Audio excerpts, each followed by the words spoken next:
ഇന്നലെ നമ്മൾ ഇമെയിൽ വഴി നമ്മൾക്ക് പറയാനുള്ള സ്റ്റേറ്റ്മെൻറ്റും കംപ്ലയിൻറ്റുമായിട്ട് ചെയ്തിട്ടുണ്ട്. അപ്പോൾ അതൊന്ന് ഹോൾഡ് ചെയ്ത് വെക്കാൻ വേണ്ടി തന്നെ വീട്ടിൽ നിന്ന് കുറച്ച് പ്രഷറുള്ളത് കൊണ്ട് ഞാനും ഒരു സമയം ചോദിച്ചു മൊഴി കൊടുക്കാനും അല്ലെ എന്തെങ്കിലും ആവശ്യമുണ്ടെങ്കിൽ വിളിച്ചാൽ എപ്പോൾ വേണമെങ്കിലും വിളിച്ചാൽ ചെല്ലാവുന്നതേ ഉള്ളൂ. എങ്കിലും വേറെ കുറേ ഫാമിലി ഇടപെടലുകൾ കാരണം എനിക്ക് കൃത്യമായിട്ട് അത് ചെയ്യാൻ പറ്റുന്നില്ല. പക്ഷേ ഏത് സമയത്തും ഞാൻ മൊഴി കൊടുക്കാൻ വിളിച്ചാലും എങ്ങനെയാണെങ്കിലും സഹകരിക്കാൻ തയ്യാറാണ്. കാരണം 13 വർഷം മുമ്പ് നടന്നൊരു സാധനം ഞാനത് ഇപ്പോൾ ആർക്കെങ്കിലും ഒരു ശിക്ഷ വാങ്ങി കൊടുക്കാനോ അല്ലെങ്കിൽ വേറെ എന്തെങ്കിലും മാത്രമായിട്ടല്ല. ഞാൻ പറഞ്ഞൊരു സ്റ്റേറ്റ്മെൻറ്റ് അത് കള്ളമാണെന്നും ഞാൻ വെറുതെ പൈസയ്ക്ക് വേണ്ടിയിട്ട് ആരുടെ കയ്യിൽ നിന്ന് 2 കോടി രൂപ കൈപ്പറ്റാൻ വന്ന ഒരാളായിട്ടും ഒക്കെ സോഷ്യൽ മീഡിയ അടക്കം അല്ലെങ്കിൽ ഇത്തരത്തിൽ അലിഗേഷനിൽ പെട്ട ആളുകളാവണമല്ലോ.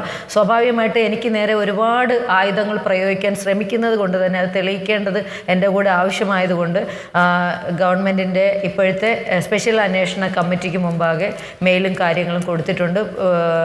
പൂങ്കുഴലി IPSുമായിട്ട് നേരിട്ട് 5 മിനിറ്റ് സംസാരിക്കുകയും ചെയ്തിട്ടുണ്ട്. ബാക്കി കാര്യങ്ങൾ നാളത്തോടെ തീരുമാനത്തിലെത്തും. അപ്പോൾ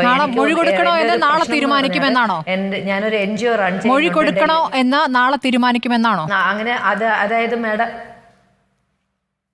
അല്ല വേറൊരു വിഷയം എന്ന് പറഞ്ഞാൽ എനിക്കൊരു NGO ഉണ്ട്, ഡൽഹിയിലാണ് ആ NGO. അപ്പോൾ അതിൻ്റെ ഫൗണ്ടർ ആയതുകൊണ്ട് തന്നെ അതിൻ്റെ ചില പ്രത്യേക കാരണങ്ങൾക്ക് ഡൽഹി പോകണം, കുറേ അധികം കാര്യങ്ങൾക്ക് നിൽക്കുന്ന ആ സമയം ആയതുകൊണ്ട് തന്നെ എനിക്ക് എത്രയും പെട്ടെന്ന് ഒന്നുകിൽ ഞാൻ ഒരു സ്റ്റേറ്റ്മെൻറ്റ് കൊടുത്തത് നമ്മൾ കള്ള ആരോപണം ഉന്നയിച്ച് കുറേ പേരെ കെട്ടിയിറക്കിയെന്ന് ആരൊക്കെയോ പറഞ്ഞു.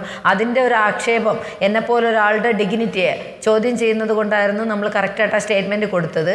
ഇപ്പം ഞാൻ ഉദ്ദേശിക്കുന്നത് നാളെ എത്രയോ അടുത്ത ദിവസം ഈ വ്യക്തിയുടെ മുഖം നമ്മൾ പറയുമ്പോൾ ഇനിയിപ്പോൾ ഞാൻ ഇതിനെ വിഡ്രോ ചെയ്താലും നമ്മൾ കൊടുത്തതൊരു വ്യാജ ആരോപണമായിരുന്നു, അത് പൈസയ്ക്ക് വേണ്ടി വന്നു, പൈസ കിട്ടി ആൾ ഒഴിഞ്ഞു പോയി എന്നുള്ള രീതിയിൽ തന്നെ അടിയിൽ കൂടെ ഇങ്ങനത്തെ വാർത്തകളും വരും. എൻ്റെ ഡിഗ്നിറ്റി അത് ജീവിതകാലത്തിൽ ചോദ്യം ചെയ്തുകൊണ്ടേയിരിക്കും. അപ്പം ഞാനിപ്പോൾ ഉദ്ദേശിക്കുന്നത് എൻ്റെ വീട്ടുകാരെ കൺവിൻസ് ചെയ്തുകൊണ്ട് ഞാൻ ആ വ്യക്തിയുടെ പേര് പറഞ്ഞ് എൻ്റെ ബാക്കിയുള്ള എൻ്റെ കുറേ കാര്യങ്ങളും പിന്നെ ഇതുമായിട്ട് ബന്ധപ്പെട്ട സ്ത്രീകൾ അല്ലെങ്കിൽ ഈ ഹരാസ്മെൻറ്റിൽ ഇടപെട്ട സ്ത്രീകൾക്ക് വേണ്ടിയും ഈ ചലച്ചിത്ര മേഖലയിലെ വൃത്തികേടുകൾ തുറന്നു കാട്ടി അവിടെ ഒരു ക്ലിയറൻസ് ചെയ്യാൻ നമ്മളെ കൊണ്ട് എന്ത് താങ്കൾക്ക് എവിടെ നിന്നെങ്കിലും സമ്മർദ്ദമുണ്ടോ? വീട്ടുകാരുടെ സമ്മർദ്ദമല്ലാതെ പുറത്തുനിന്ന് ഏതെങ്കിലും കോളുകളോ ഭീഷണിയോ ഉണ്ടായിട്ടുണ്ടോ?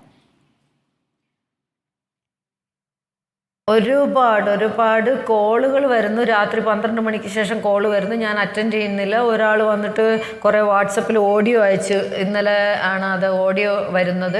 ഇത്രയും വലിയ നടനെതിരെ എന്തിനാണ് നിങ്ങൾ ഇറങ്ങുന്നത്, നിങ്ങളെക്കുറിച്ചൊരു ബഹുമാനം ഉണ്ടായിരുന്നു, നിങ്ങൾ അങ്ങനെ അതൊക്കെ പറഞ്ഞിട്ട്, അതായത് നമ്മൾ എന്തെങ്കിലും ഒരു യഥാർത്ഥ ഇൻസിഡൻറ്റ് നടന്നത് പോലും നമുക്ക് പറയാൻ പറ്റാതെ അത് അംഗീകരിക്കാൻ പറ്റാത്ത ഒരു സമൂഹം നമ്മുടെ മുമ്പിൽ നിൽക്കുക.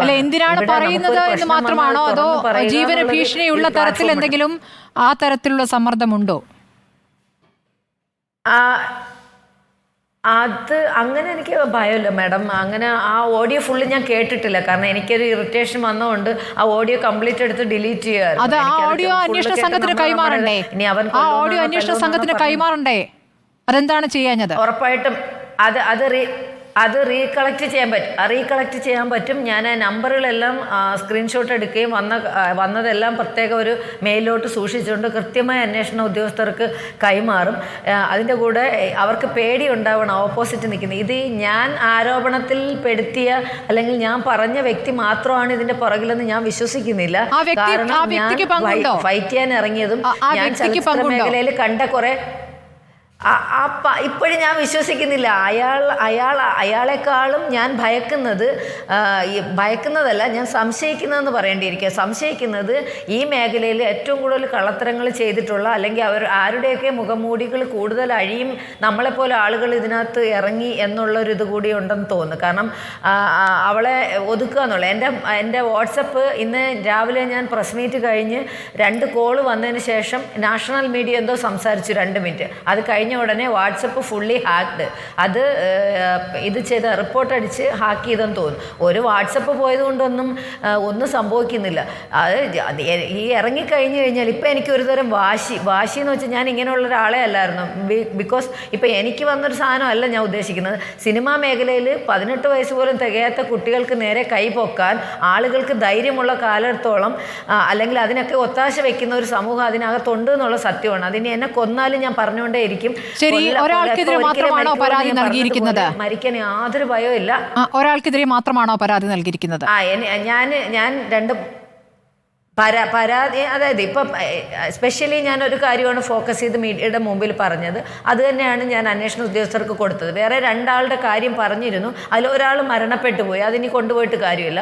പിന്നെ വേറൊരു ലൊക്കേഷനിൽ നടന്നൊരു സംഭവമായിട്ട് ബന്ധപ്പെട്ട് ഒരു അലിഗേഷൻ എൻ്റെ മുമ്പിൽ വന്നിരുന്നു. അതും ഞാൻ മീഡിയയുടെ മുമ്പിൽ പറഞ്ഞു. പക്ഷെ അത് ഡയറക്റ്റ് എന്നെ ബാധിക്കുന്ന കാര്യമില്ല, വേറെ 2 പെൺകുട്ടികളെ ബാധിക്കുന്നതാണ്. അവരാരും ഇതിലോട്ട് വരാനോ അല്ലെങ്കിൽ അങ്ങനെ ഒന്നിനും വരത്തില്ല. അപ്പം നമ്മൾ വെറുതെ അത് നമുക്ക് നിലനിൽക്കുന്ന ഒരാൾക്കെതിരെയാണ് താങ്കളുടെ പരാതി.